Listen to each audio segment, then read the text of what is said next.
আজকে আমি বানাবো চিংড়ি মাছের বড়া। তো সেই জন্য এখানে নিয়েছি পেঁয়াজ, এখানে নিয়েছি ধনেপাতা, নিয়েছি লঙ্কা, আর এই যে চিংড়ি মাছ, ছোটো চিংড়ি, একদম ছোটো চিংড়ি নিয়ে নিলাম বেশ অনেকটা। মাছ এত বড়, মানে বরফ হয়ে গেছে যে সেটাকে গরম জল দিয়ে ভাপিয়ে এটা গলাচ্ছি বরফটা, একদম পুরো বরফ জমে গেছে, একদম শক্ত, পুরোপুরি গলেও গেছে। এবার এর মধ্যে দিয়ে দেবো বেসন, শুকনো বেসন দিয়ে দিলাম। এবার দিয়ে দেবো জিরের গুঁড়ো, এবার দেবো স্বাদ মতন নুন দাও,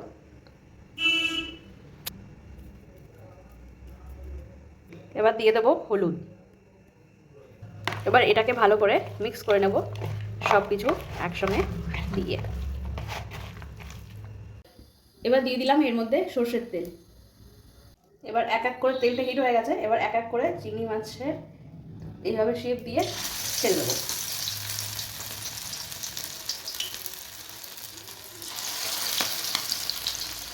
এবার এক এক করে এবার এক এক করে দেওয়া হয়ে গেছে। এবার এক পিঠ ভালো করে ভাজা হবে, তারপর আর এক পিঠ ভেজে নেব। এবার ভুসো চিংড়ির বড়া কমপ্লিট আমাদের। আর এটা কিন্তু আমাদের গঙ্গার ভুসো চিংড়ি, এটা সবথেকে একটা বড় একটা ইন্টারেস্টিং ব্যাপার যে আমাদের এখানকার গঙ্গার চিংড়ি। তো আমি খুব লাকি যে এখানকার গঙ্গার চিংড়ি খেতে পাচ্ছি। যাই হোক, তোমাদের কার কার ভালো লাগে এরকম ভুসো চিংড়ির বড়া, অবশ্যই আমাকে কমেন্ট করে জানিও।